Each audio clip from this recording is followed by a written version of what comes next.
Hi, welcome back to the Potsmoker's Bible. My name is Zion. I'm the author of the Potsmoker's Bible, which contains the prophecy of Zion in the form of the Book of Zion, which is where I get my name. Now, this is part 2 of chapter 10 of the Potsmoker's Bible, which is chapter 7 of the Book of Zion. And it is part 1 of the dissertation. It begins with Jeremiah 4:31, which is Zion 7:1. For I have heard a voice as a woman in travail, and anguish as of her that bringeth forth her first child, the voice of the daughter of Zion, that bewaileth herself, that spreadeth forth her hands, saying, Woe is me now, for my soul is weary because of murderers.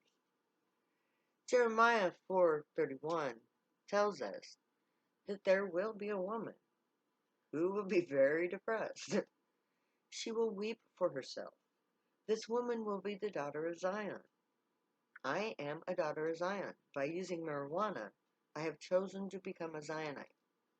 I suffer in part for using the marijuana. The murderers are the rapists who used me for their own pleasure, but tore my soul and mind apart.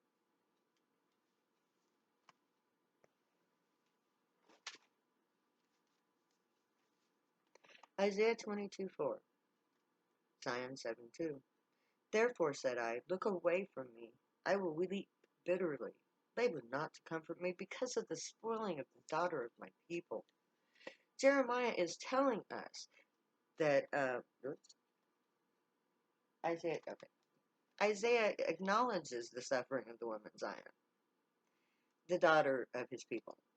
This is Abraham's descendants acknowledging the unity of Zion and Israel.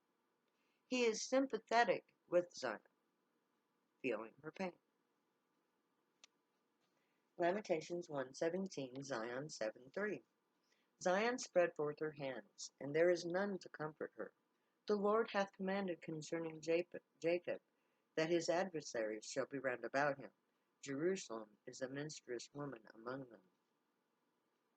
Now, Lamentations tells us that while Zion is enduring her time of cleansing, when no one is there to comfort her, this is my mother refusing to accept the reality of my childhood of sexual abuse and incest. Jerusalem is a bloodbath, both the Muslims and the Israelites battled for control of the Holy Land. Jeremiah 8:19, Zion 7:4. Behold the voice of the cry of the daughter of my people, because of them that dwell in a far country. Is not the Lord in Zion? Is not her king in her? Why have they provoked me to anger with their graven images and with strange vanities? Jeremiah confirms that Zion is not from Israel. She is from a far country. This next part confirms my telepathic link to the Messiah, because his voice and presence are part of me. Telepathy and its associated abilities allows us to communicate on an internal level. He is in my mind. Then Jeremiah refers to the wicked with their graven images and with their strange vanities, all of our made-up dramas, and that fuel the suffering of all the people. Now, this Snapchat and Facebook and the all the social media mills come to mind with all of the bullying that there is, which is part of the reason why I have never taken that seriously. I don't know, something stops me from doing it. Call it God, if you will. Psalms 119, 69 through 72, Zion 7:5-8. The proud have forged a lie against me, but I will keep thy precepts with my whole heart. Their heart is as fat as grease, but I delight in thy law. It is good for me that I have been afflicted, that I might learn thy statutes. The law of thy mouth is better unto me than thousands of gold and silver.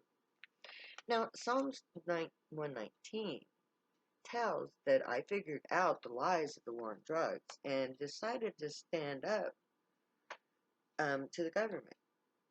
This was when I opened the Temple of Zion in York, Nebraska in 2007.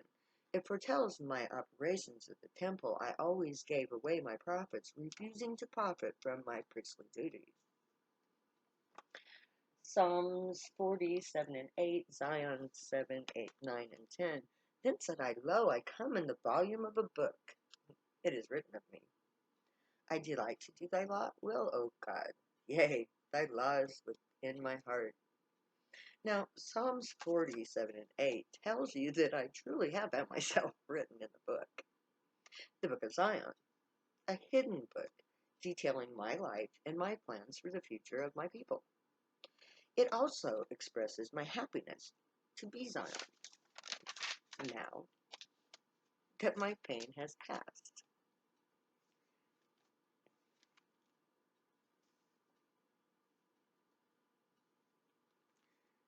Isaiah 54, 1 to 17. Zion 11 to 18. Sing, O barren, thou that dost not bear. Break forth into singing, and cry aloud, thou that dost not travail with child. For more are the children of the desolate than that of the married wife, saith the Lord. Enlarge the place of thy tent, and let them strengthen the curtains of thy habitation. Spare not, lengthen thy cords, and strengthen thy stakes.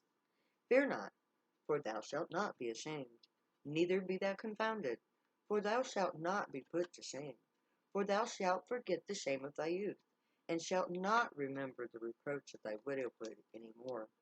For thy Maker is thy husband, the Lord of hosts is his name, and thy Redeemer, the Holy One of Israel, the God of the whole earth shall he be called. For the Lord hath called thee as a woman forsaken and grieved in spirit, and a wife of youth, when thou wast refused, saith thy God. For a small moment have I forsaken thee, but with great mercies will I gather thee.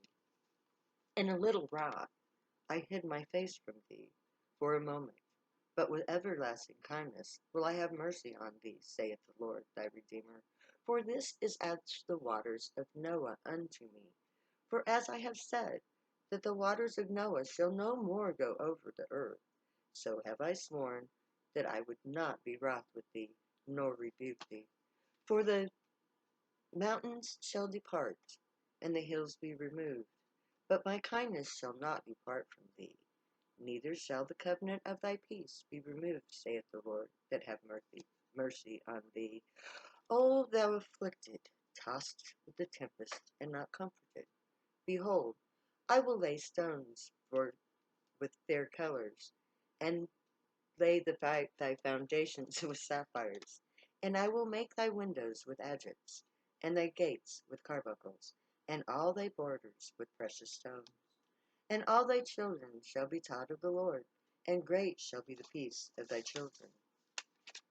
In righteousness shalt thou be established. Thou shalt be far from oppression, for thou shalt not fear, and from terror, for it shall not come near thee.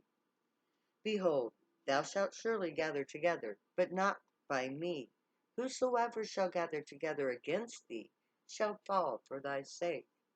Behold, I have created the smith that bloweth the coals in the fire, and that bringeth forth an instrument for his work.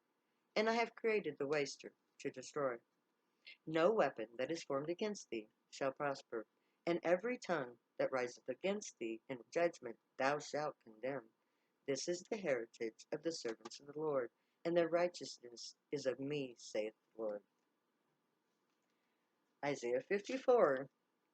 The entire chapter is a single passage.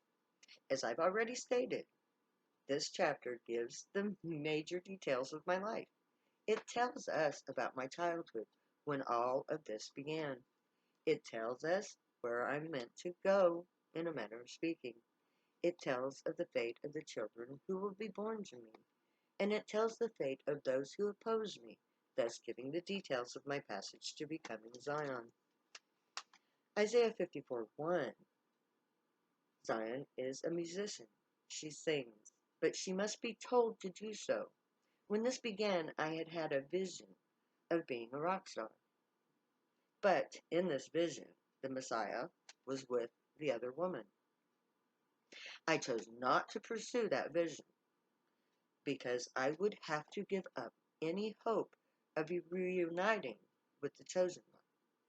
So when I met 3 of the 4 members of the band I envisioned, I did nothing. No, sorry guys. We could have been rock stars, but I didn't tell you. I gave up a lesser fame for a chance to sing and still be with my beloved. It is my hope that when I'm able to sing, those guys will still be here to rock with me. So the Bible does have to tell me to sing. I couldn't allow myself to pursue that dream. I will only sing when my love is at my side. Because I chose love, because I chose love over money, God over fame, and ending the pain of others rather than burying mine in money and fame. I made the right choice. So the gray did need to instruct me to sing, but now I will sing for them. Verse 1 also speaks of my lack of children. By the time I was 22, I had already been told by the doctors that I would never have children. It devastated me. I cried every time I saw or held a baby or a young child. I truly love children, and to be unable to bear a child of my own was very painful. Then I decided that I would love every child as in my life as if they were my very own.